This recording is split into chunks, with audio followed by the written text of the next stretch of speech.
할렐루야, 감사합니다. 이 시간에 우리가 스가랴 13장을 우리가 공부하겠습니다. 자, 여러분들이 이제 잘 아시는 것처럼 스가랴는 바로 그 이스라엘 백성들이 성전을 재건하는 그 과정 속에서 이 내용들이 다뤄지고 있습니다. 그죠?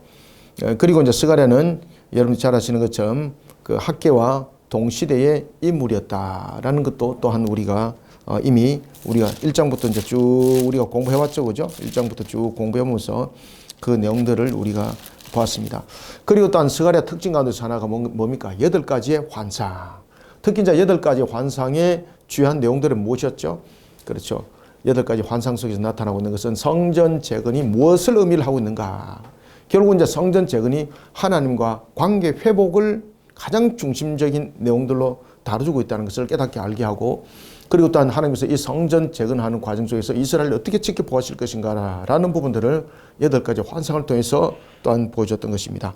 자, 이런 속에서 이제 전개되어 오면서 이제 그들의 신앙의 이런 하나의 모습들을 하나님께서 다시 한번 더 스가랴를 통해서 비춰주면서 우리가 앞장에서 배워왔던 것들, 특히 이제 12장에서는 회복의 은총이 베푸는 그러한 예루살렘에 관한 부분들이 다뤄지고 있습니다. 자, 그리고 13장은 12장의 사건이 내용들이 이어져서 전개되어집니다. 그래서 그날에 이런 단어로 등장하죠. 그죠? 13장이 그날에. 자, 그날에라는 것은 앞에 있는 이 내용과 뒤에 이 내용이 이어집니다. 이 뜻입니다. 이어집니다. 그죠? 앞에 있었던 이 말했던 이 말들이, 앞에 있었던 이 예언의 말이 이제 이 속에서 어떻게, 그렇죠, 실현이 됩니다. 이 말입니다. 이 그날에, 이 말은. 따라서 이 그날에라는 것은 앞에 이미 우리가 이제 공부해왔던 것들, 앞에 이제 그 12장 10절이죠. 그죠? 12장 10절에서부터 14절에 보면은 내가 다윗 집과 예루살렘 주민에게 은총과 강구하는 심령을 부어주리니, 이런 내용들 있죠. 그래서 이 예언, 이 날에라는 것은 앞에 있는 이 예언입니다. 그 예언이 뭔가 하면은 12장 그 앞에 제가 방금 읽었죠. 그죠? 10절에서부터 14절입니다. 10절에서부터 14절에 있었던 이 예언의 말씀에, 이 예언의 말씀이 어떻게 이제 그 이루어질 것인가라는 것에 대해서 이야기를 하고 있습니다. 그래서 12장 10절부터 14절에서 이미 성령 강림 이후에 예루살렘에 애통할 것과 그리고 온 땅 족속들이 회개할 것을 내용을 다뤘죠. 그죠? 그 후에 있을 일들을 말하고 있습니다. 그래서 이 예언의 말씀이 어떻게 실현이 되는가라는 것을 우리에게 전개해주고 있고, 그런 측면에서 지금 13장, 이것이 13장이거든요. 13장의 전체적인 내용은 메시아에 관한 하나의 이 예언이, 이 메시아에 관한 이 예언이 그 실현될 것에 대한 부분들을 내용을 주로 이제 다루고 있습니다. 그러면서 이제 그 당시와 그리고 장차 도래될 그러한 미래의 사건들을 함께 조명해주고 있다, 이래 보면 되겠습니다. 그래서 그날에라는 것은 실현되는 것이라 그랬죠. 그죠? 앞에 이미 예언했던 것에 대해서 실현이 그날에라는 것이, 이것이 전체적인 부분에서 하나의 징검다리의 그 역할을 하고 있는 겁니다. 이 단어가. 그러면은 그날에는 어떤 일일 것인가, 어떤 일이 있을 것인가. 자, 실현에 대한 부분들, 이것은 이런 특별한 부분들에 대해서 우리가 이 내용들을 다루고 있습니다. 그러니까 어떤 시간 속에서 나타나는 카이로스의 사건이라는 거죠. 카이로스의 사건. 카이로스의 사건 속에서 이 내용들은 전개되어집니다라는 것입니다. 그래서 이 내용 속에는 그날에는 하나님께서 특별히 정해놓으셨다는 것을 말해요. 그죠? 그날에라는 것은 하나님께서 특별히 정해놨다는 거죠. 하나님께서 특별히 정했다는 겁니다. 특별히 정하셨다. 그래서 이 그날에라는 것은 바로 카이로스의 사건을 담고 있습니다. 다시 말하면은 그날에라는 것은 우리가 미래적인 내용들을 보면은 예수 그리스도의 십자 사건, 그죠? 이런 부분들이 전부 다 예언의 성취잖아요. 이런 내용들이 이 특별한 부분, 카이로스 사건을 통해서 하나님께서 이미 정하셨다는 거죠. 정하셨다. 그러니까 메시아가 오는 그 사건, 그 다음에 십자가를 지실 그 사건, 부활에 관한 그 사건, 그 다음에 하늘 우편에서 중보자로서 여전히 우리를 그 다스릴 것에 대한 그 사건, 아시겠습니까? 그죠? 그런 부분들을 이미 하나님께서 그날에라는 것을 통해서 정하셨다, 이 말이에요. 정하셨다.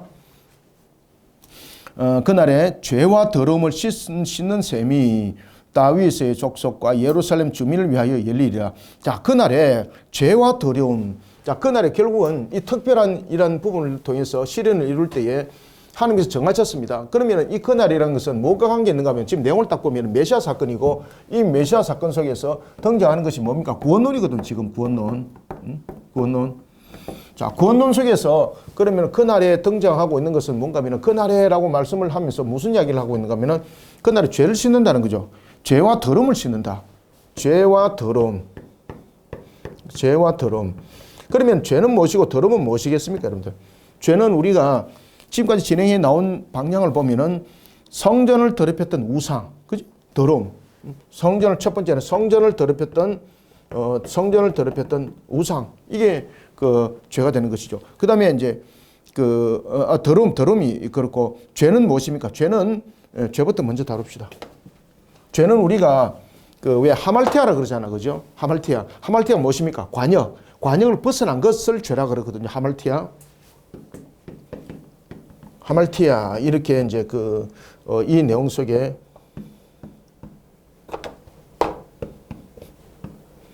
이 하말티아인데 이 내용 속에서 무엇을 증거를 하고 있는가 하면 관역을 벗어난 것. 관역을 벗어남. 이것을 죄라 그러거든요.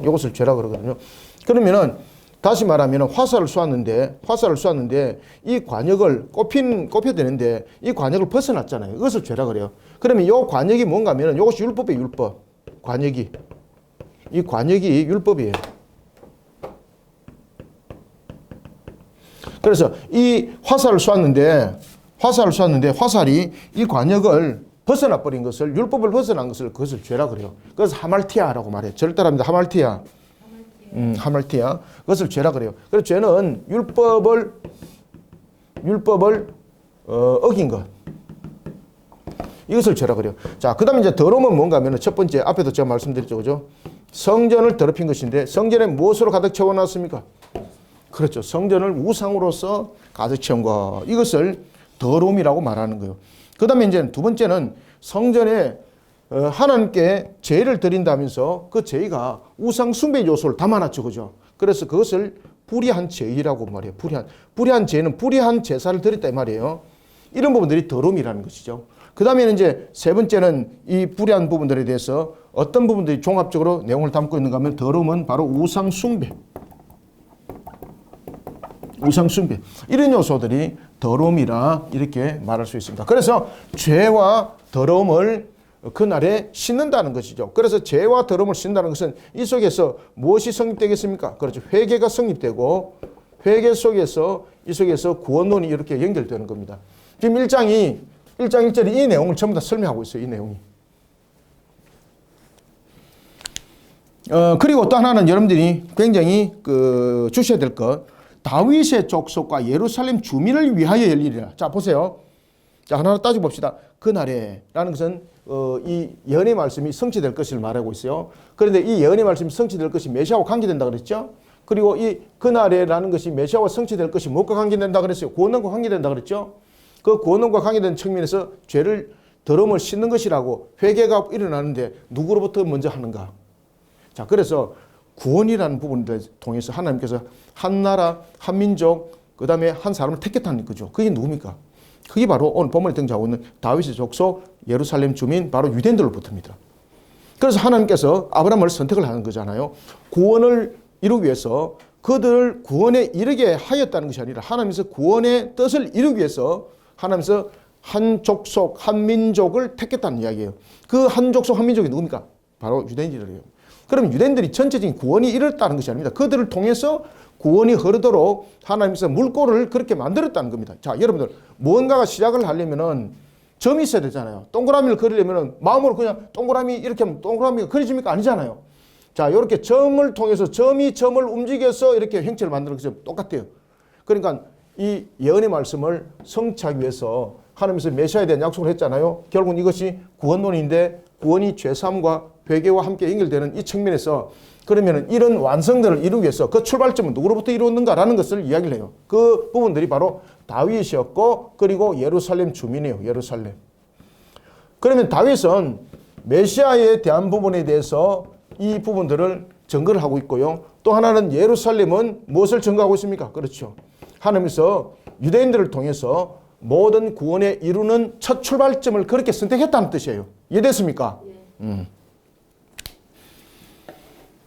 다윗의 족속과 예루살렘 주민을 위하여 열리리라 라는 것은 제3의 은총이 먼저 다윗과 그리고 다윗 족속과 예루살렘 거민인 그런 혈통적으로 말하면 이스라엘로부터 유대인들로부터 시작했다 이 말이에요. 지금 이해됐죠? 그래서 혈통으로 이스라엘 백성들이 모두 다 구원이라는 뜻이 아니에요. 하나님께서 그들을 통해서 이 메시아에 관한 모든 부분들을 성취하기 위하여서 그 시작점을 그렇게 시작했다는 것입니다. 그런데 그렇게 시작했는데 이들은 그 시작점에 대해서 무엇이라고 말하고 있습니까? 자신들의 자격 요건으로 이야기를 하는 거예요. 자, 봐라. 우리는 이렇게 하나님께서 선택했다. 그러니까 우리는 어떤 관계에서도 구원의 반열에서 벗어나는 일이 없다. 이렇게 말하잖아요. 아니거든요. 하나님께서는 그들을 통해서 자, 우리가 복음을 전할 때도 보면은 누군가를 통해서 입을 열게 하고 그렇게 하여서 동그라미를 그리는 거지 않습니까? 그죠? 그런 모습. 그렇다 그래서 유대인들 전체가 다 구원은 아니라는 겁니다. 그들 가운데서도 나중에 보면은 바로 연결합시다. 8절 9절 보십시오. 그들 가운데서도 보면은 온 땅의 3분의 2, 그 3분의 2를 통해서도 함께 증가하고 있습니다. 그러니까 유대인 가운데서도 구원이 있고 구원이 없다는 거예요, 여러분들요. 자, 2절 보겠습니다. 넘어갑니다. 만군의 여호와가 말하노라 그날에 내가 우상의 이름을 이 땅에서 끊어서 기억도 되지 못하게 할 것이며 거짓 선지자와 더러운 귀신을 이 땅에서 떠나게 할 것이라. 자, 여기에서 우상의 이름, 그 다음에 거짓 선지자, 더러운 귀신. 자, 여기 전부 다 공통된 것이 뭡니까? 마귀죠, 마귀. 마귀와 연결되죠. 마귀의 세력, 마귀. 그러니까 하나님께서 메시아를 보내셔서 이 땅에 구원으로만 이루어지는 것이 아니라 구원의 완전한 성취를 이루기 위해서는 반드시 무엇이 함께 심판이 되어져야 됩니까? 그렇죠. 악의 근원이었던 마귀의 세력, 마귀를 향한 하나님의 완전 심판이 이루어질 것에 관한 예언의 성취, 그 부분까지 함께 우리에게 말씀을 증거해 주고 있습니다.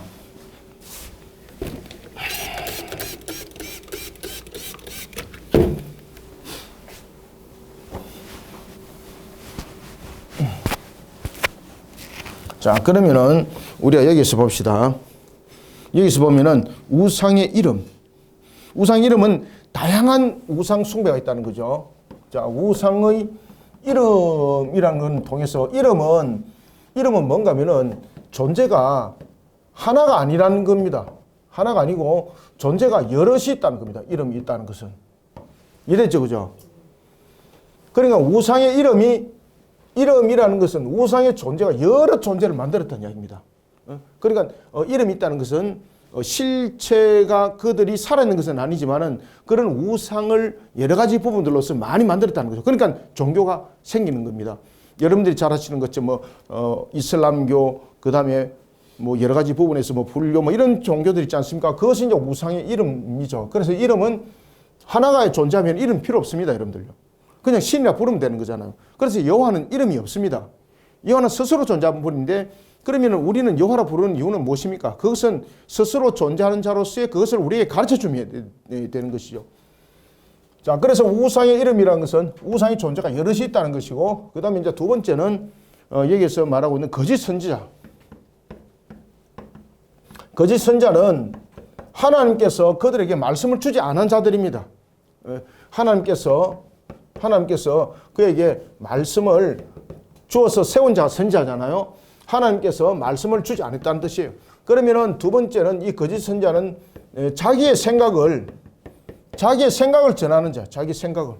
그 다음에는 이제 세 번째는 모든 것을 헛되게 푸는 자들이에요. 헛되게 푼다. 말씀을 헛되게 푸는 자들. 그것을 거짓 선지자라고 말하는 거죠. 그래서 거짓 선지자의 대표적인 것은 자기 생각을 말하는 자고 헛된 것을 푸는 자이기 때문에 이 헛된 것 속에서 여러분 하나님의 말씀이 없지 않습니까? 그러니까 결국은 여러분들 이 거짓 선지자는 결국은 하나님을 향해서 나가도록 만들지 아니하고 하나님을 향해서 멀어지도록 만드는 역할이죠. 그러니까 이 거짓 선지자는 바로 마귀의 종로로 탄 자들이라는 것입니다. 자, 그리고 이제 또 하나는 귀신이죠, 귀신. 자, 여기서 더러운 귀신은 무엇을 말할까요, 여러분들? 여기서 더러운 귀신. 자, 여기서 이제 더러운 귀신은 우상과 거짓 선지자와 다른 겁니다. 요 더러운 귀신은 영적인 실체를 말합니다. 영적 실체. 자, 영적 실체는 뭔가 하면 타락한 천사입니다. 타락한 천사. 타락한 천사인데 이 타락한 천사 가운데서 타락한 천사가 누구로 구성되어 있는가 하면은 여러분이 잘 아시는 것처럼 계시록에 보면은 왜 하늘의 3분의 1을 이 마귀가 속여서 자기 편으로 삼은 자들 아시겠습니까? 그래서 그것이 타락한 천사가 이 귀신의 영인데 이 더러운 귀신은 어떤 내용을 담고 있는가 하면은 이 타락한 천사들이 마귀에 속해서 사람에게 이들이 접근하여서 그 일들을 펼치는 겁니다. 그래서 사람으로 하여금 정신질환이 들게 하고 또는 여러 가지 또한 병에 이르게 하고 뭐 이런 일들이 이 귀신들이 하는 역할들인데 그것이 바로 더러운 귀신입니다. 자, 그렇다 그래서 여러분들이 뭐 병들거나 무슨 어려운 상황이 벌어지거나 이 전부 다 더러운 귀신들로 인해서 일어나는 것 아닙니다. 그죠? 그래서 귀신의 영에 의해서 우리가 일어나는 일도 있지만은 그러지 않고 또한 우리가 상황들 속에서 일어나는 일도 있는 거죠. 자, 그래서 여기서 말하고 있는 귀신의 더러운 영은 사탄에 속한 영으로서의 그 부분들을 말하고 있고 타락한 천사 하늘의 3분의 1을 말하고 있습니다. 그 당시에 이제 마귀가 요한계시록에 하면은 천사의 3분의 1을 꼬리로서 속여서 그의 추종을 하도록 만들었죠. 그죠? 그러한 타락한 천사를 더러운 귀신이라고 말하는 거예요. 이 더러운 귀신은 타락한 천사가 사람을 통해서 활동하는 것, 이것을 귀신이라고 말해요.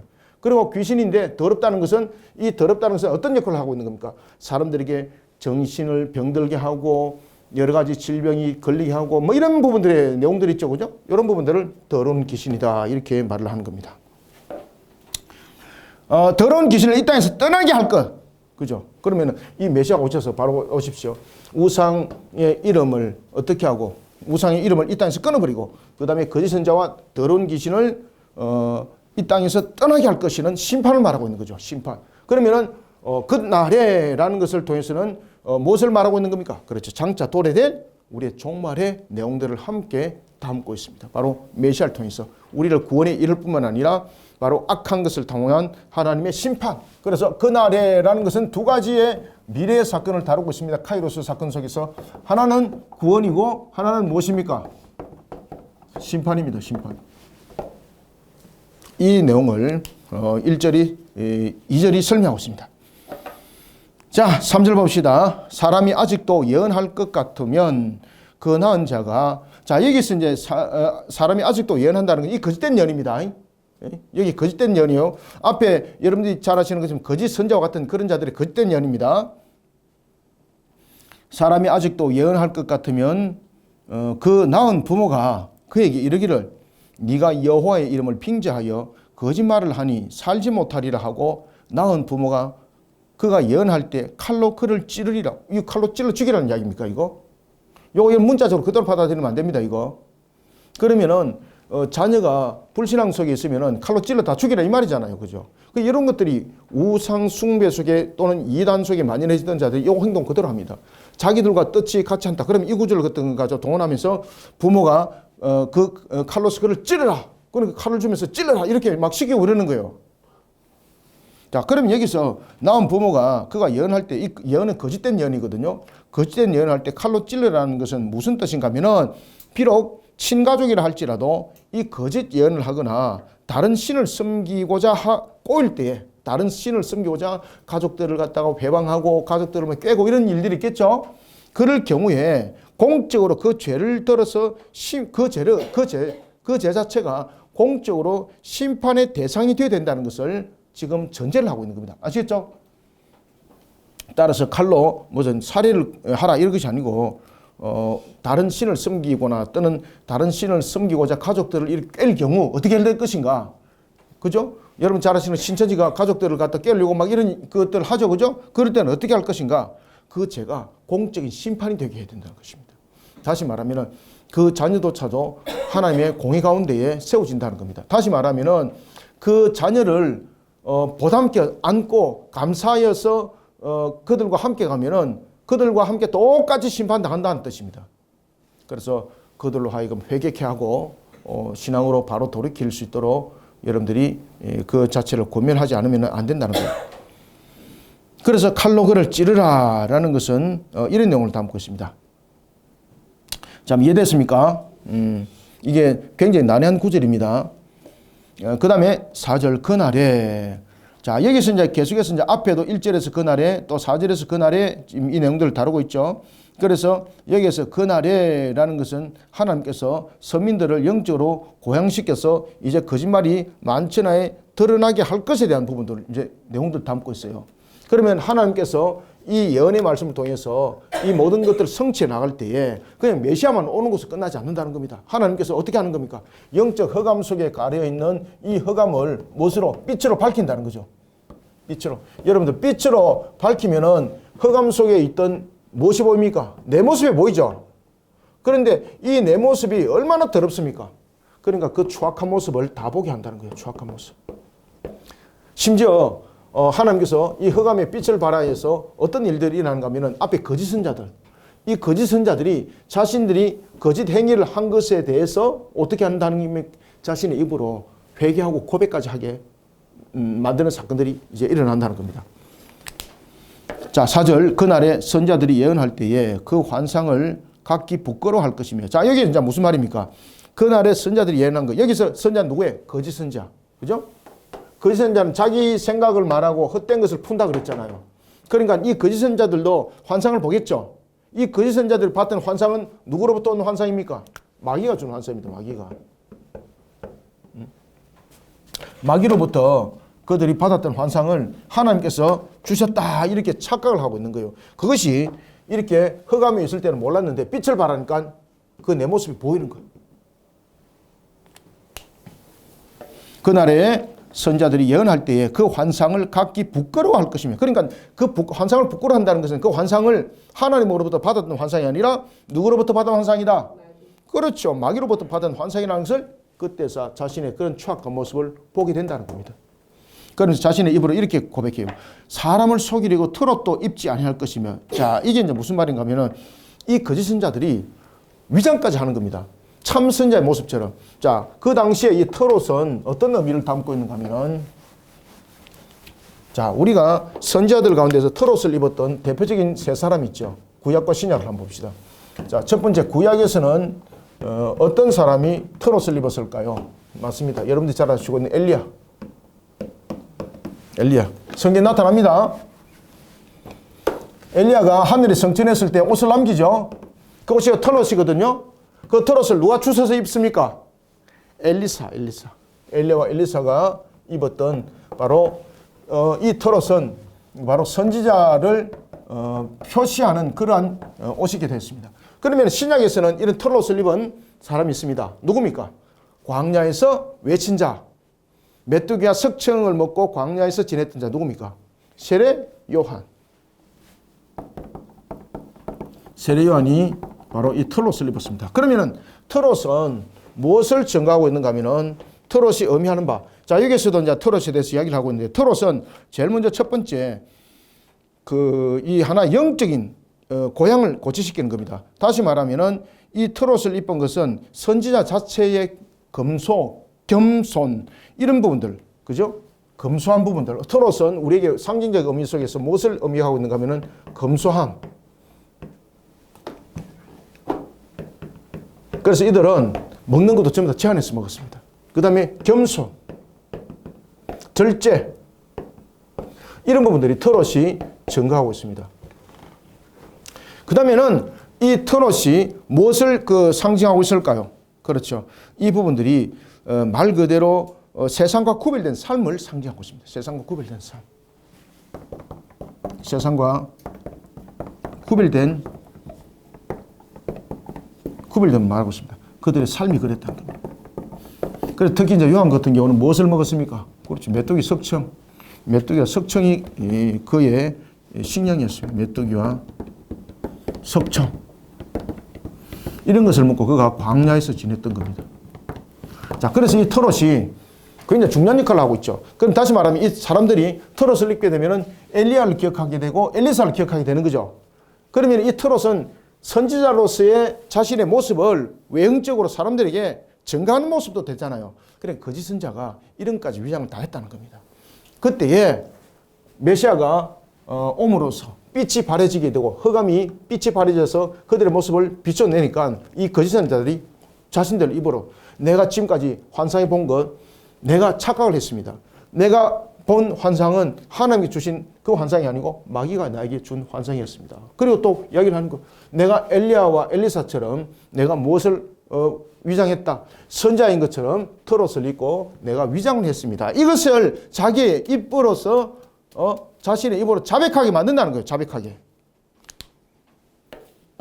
자, 이 4절 봅시다. 그날의 선자들이 예언할 때에 그 환상을 각기 부끄러워할 것이며 사람을 속이려고 털옷도 입지 아니할 것이며 말하기를 나는 선지자가 아니요 나는 농부라. 자, 이 거짓 선자들과 이제 말을 직접 인용한 겁니다. 거짓 선자들이 이제 완전히 사라진다는 겁니다. 메시아가 오셔서 전체적인 빛을 발하면서 이런 부분들이 밝혀진다는 거죠. 말하기를 나는 선자가 아니요 나는 농부라. 내가 어려서부터 사람의 종이 되었노라 할 것이요. 다시 말하면 거짓 선자들이 더 이상 사람을 속이지 못하고 기만하지 못하고 과거 자신이 거짓 선자였다는 것을 밝히게 된다는 것이에요. 자, 심지어 보십시오. 6절 재밌습니다. 어떤 사람이 그에게 묻기를, 자, 묻습니다. 거짓 선자에게. 그러면은 네가 거짓 선자 같으면은 네 두 팔 사이에 있는 상처는 어찌 되느냐 묻는다는 거죠. 자, 그러면은 이 두 팔 사이의 상처, 이 두 팔 사이의 상처는 여러분들이 잘 아시는 것처럼 예수님께서 십자가에서 죽으셨을 때 못이 박혔던 그 상처, 이런 것들도 이 거짓 선자들이 나중에 종말 때 그런 것들 다 위장한다고 요한계시록에서 다 설명하죠. 그죠? 자, 그러면 여기서는 말하는 내용들은 무엇인가 하면은 그러한 미래의 사건들을 계시하고 있을 뿐만 아니라 그 당대에는 여러분 어떤 일들이 있었는가 하면은 이런 부분들이 있었습니다. 그 당시에 이제 이 사람들은 자신이 선지자라는 것을 증명하기 위해서 첫 번째는 이런 털옷을 입었고요. 그 다음 두 번째는 어떻게 했습니까? 자기 몸에 상처를 가지고 증거했습니다. 어떤 것으로? 그렇죠. 하나님이 나에게 어떤 말씀을 주면서 나에게 이 흔적을 나에게 이렇게 남기셨다. 이렇게 말하는 거예요. 그럼 사람들이 그것을 믿었습니다. 어떤 전례가 있는가 하면 고대 근동에도 이런 관습이 있었습니다. 고대 근동에 어떤 상처가 있었는가 하면 상처에 대해서 어떤 관습이 있었는가 하면 자신이 선지자로서의 신분을 증명할 때에 그 상처를 항상 정리해 보였습니다. 따라서 이 고대 근동에서는 이교도들이 특히 이제 선지자라든지 그런 속에 세워진 자들, 특히 여러분 보십시오. 그 엘리야가 갈멜산에서 이 바알 선지자들과 대기를 하지 않습니까? 그때에 이 바알 선지자들이 맨 끝에 어떻게 합니까? 자신들의 신을 부르면서 막 몸에 자해를 하죠. 그죠? 바로 그겁니다. 따라서 이교도들도 자기 몸에 일정한 부분에 상처가 있습니다. 그 상처를 보이는 것은 뭔가 하면 자신이 신에게 제의를 드린 자다. 자신이 신에게 바쳐진 자다. 자신이 신과 교통하는 자다라는 것을 몸의 상처를 통해서 증명했어요. 지금 이해됐습니까? 그래서 이 상처는 바로 신과 내가 교통하고 있다라는 부분에 대해서 하나의 증거물이 되기도 했습니다. 그 당시에.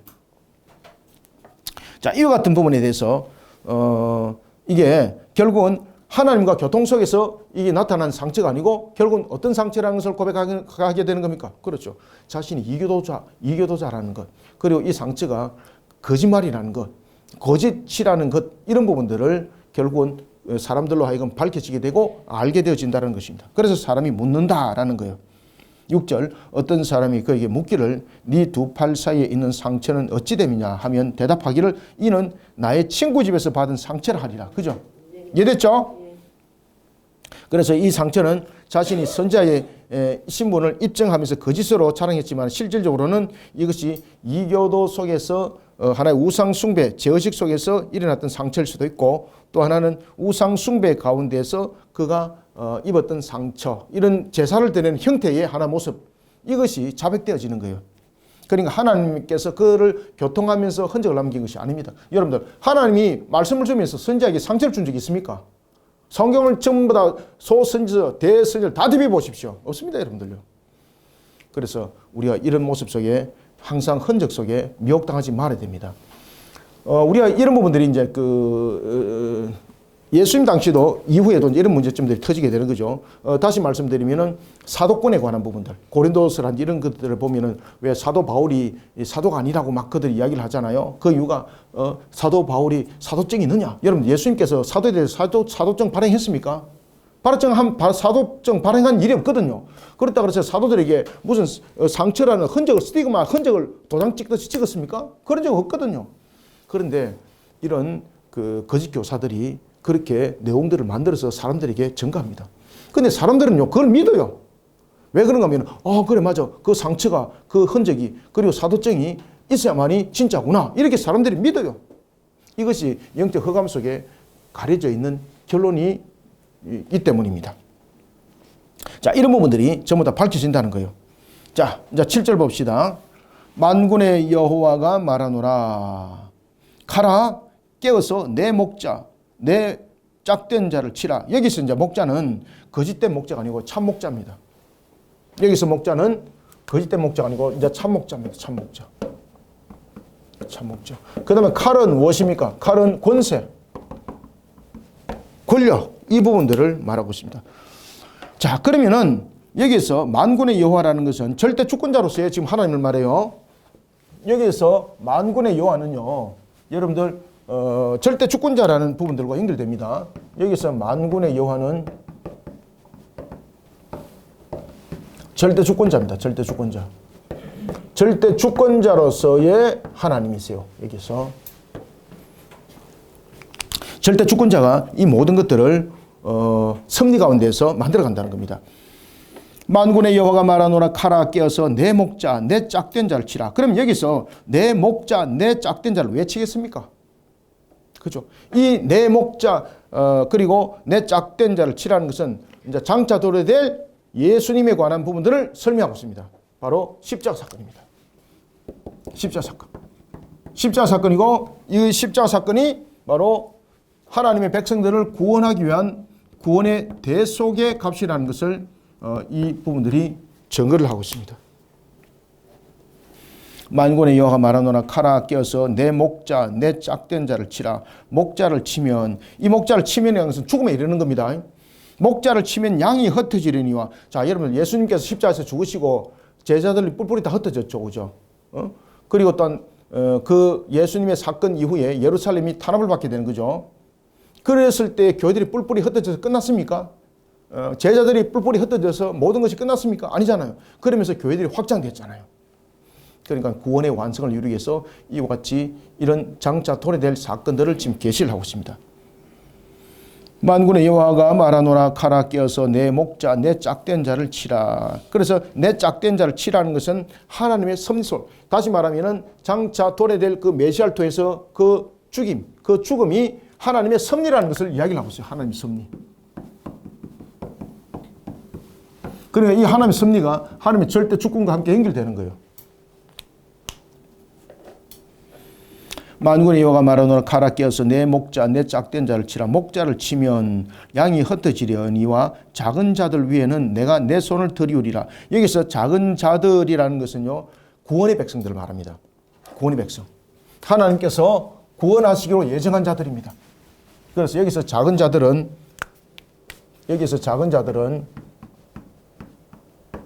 복수잖아요.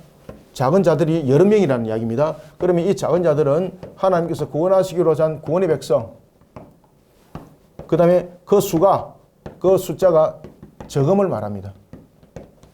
그러면 이 적음은 상대성입니다. 상대성. 상대성에서 적음인데, 이 상대성에서 적음은 구원받지 못하는 자와 상대성입니다. 구원받지 못하는 자.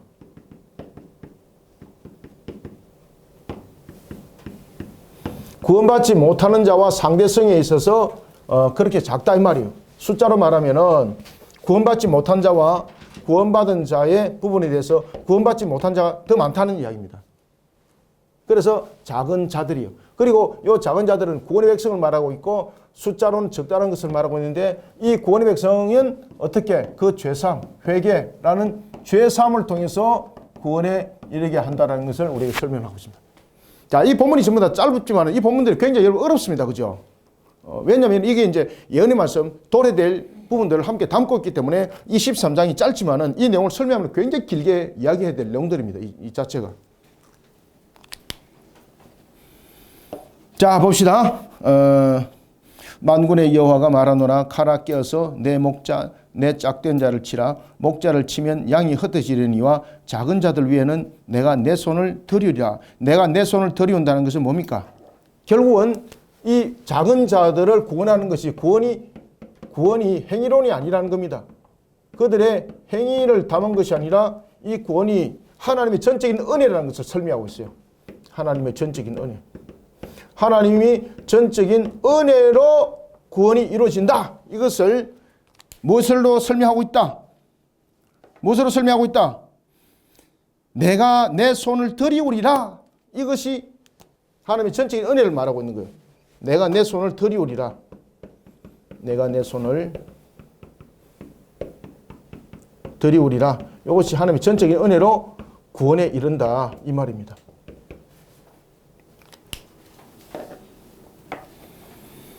그리고 그 구원의 수가 작다는 이야기도 여기서 또 직접 이야기해요. 작은 자. 여기에서 이제 작은 자들 복수였죠. 그러면 그 작은 자들이 어떻게 되는가 보십시오. 3분의 1입니다. 3분의 1. 자, 여기서 구원받지 못하는 자가 3분의 1하면은 구원받는 자는 3분의 1이라는 부분에서 작다는 거예요. 구원받지 못하는 자가 3분의 2고 구원받는 자가 전체적으로 보면은 3분의 1이라는 거죠. 그래서 구원받지 못한 자가 많고 구원받지 못하는 자가 작은 자들이라고 말하고 있는 겁니다. 자, 8절 봅시다. 여호와가 말하노라. 여호와가 말하노라. 이 온 땅에서 3분의 2는 멸망하고 3분의 1은 거기 남으리니. 그러면 이 3분의 2는 누굽니까? 그렇죠. 구원받지 못할 자들입니다. 3분의 2. 그 다음에 3분의 1은 무엇입니까? 3분의 1은 하나님께서 구원하시기로 예정한 자들입니다. 3분의 1. 하나님의 전적인 은혜로 구원에 이를 자들. 3분의 1. 그래서 작은 자들입니다. 지금 이해됐죠?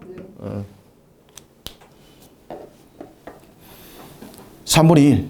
그럼 이 3분의 1도 어떻게? 자, 3분의 1도 그냥 자신의 행위가 아니라는 거죠.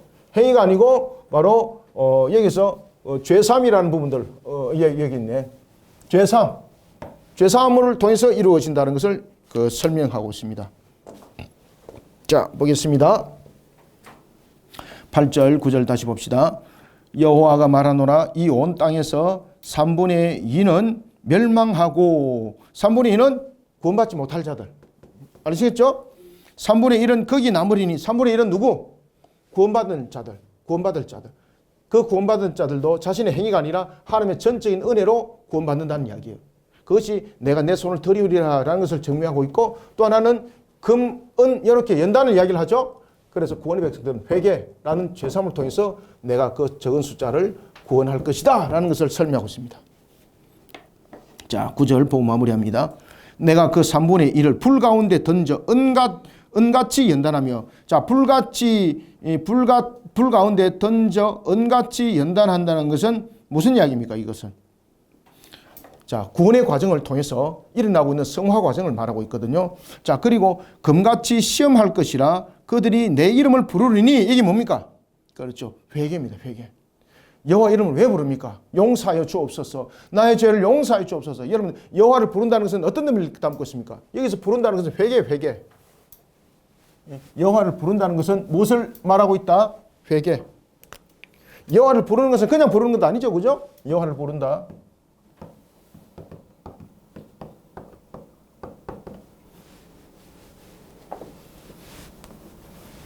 여호와를 부른다는 것은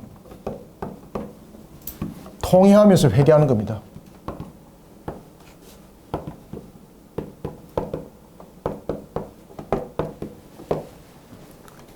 그래서 남은 3분의 1, 작은 자죠. 이 작은 자는 구원받지 못하는 자에 비해서 작다는 겁니다.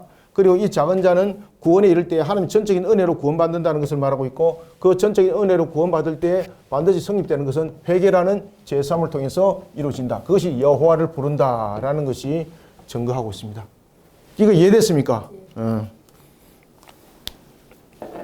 그럴 때 그들을 하나님께서 내 백성이라 불러. 내 백성. 이것을 누구라 부른다? 이제 내 백성이라 부르는 거죠. 내 백성. 내 백성.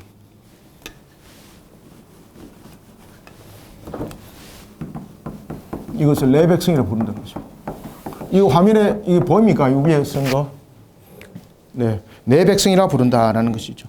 자, 9절 마무리합니다. 내가 이 3분의 1을 불 가운데 던져 은같이 연단하며 금같이 시험할 것이라 그들이 내 이름을 부르니. 자, 여러분들 여기서 연단, 내 이름을 부르는 것 무엇을 말한다? 회개. 그 다음에 연단은 무엇이다? 성화 과정. 거룩하게 만들어가는 것, 성화 과정. 이 성화 과정이 전부 다 여러분 제3과 다시 말하면 칭의론과 연결되죠. 그래서 이 속에서 말하고 있는 것은 바로 성화와 칭의가 지금 연결되고 있다는 것을 설명하고 있습니다. 예? 지금 이해됐죠? 구원론에 있어서 성화와 칭의가 있거든요. 이 부분들이 함께 연결된다는 것을 지금 설명하고 있어요. 따로따로 구별되는 것이 아니라는 거예요, 이게.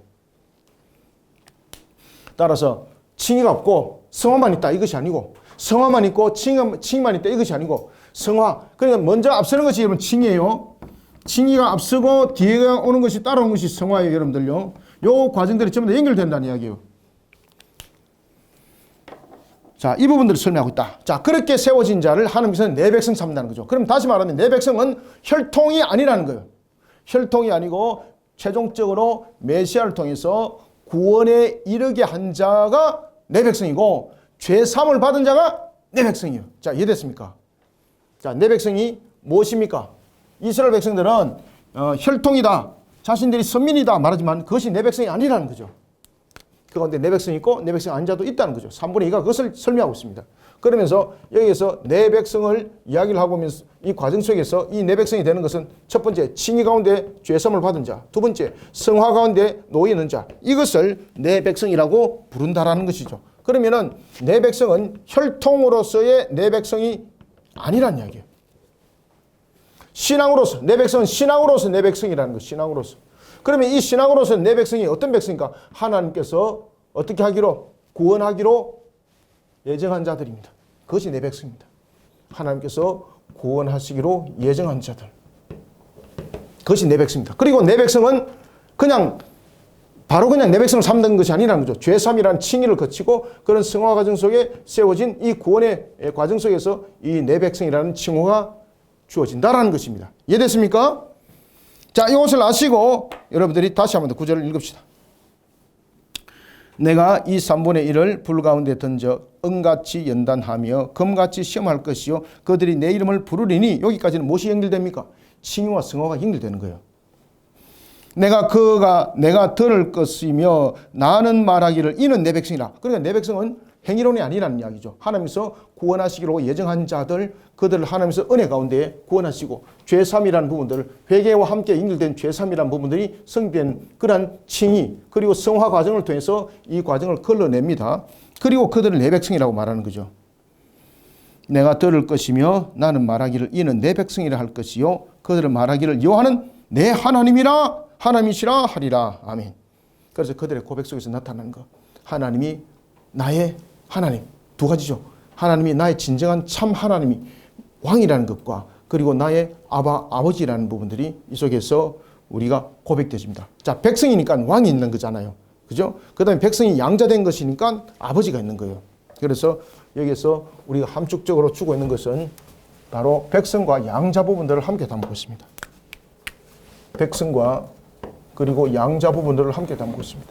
여러분들이 구원에 이른 자들을 우리가 백성과 양자라고 말할 때, 백성은 하나님이 왕이라는 이야기고 여기서 양자는 하나님이 무엇이 된다는 이야기입니까?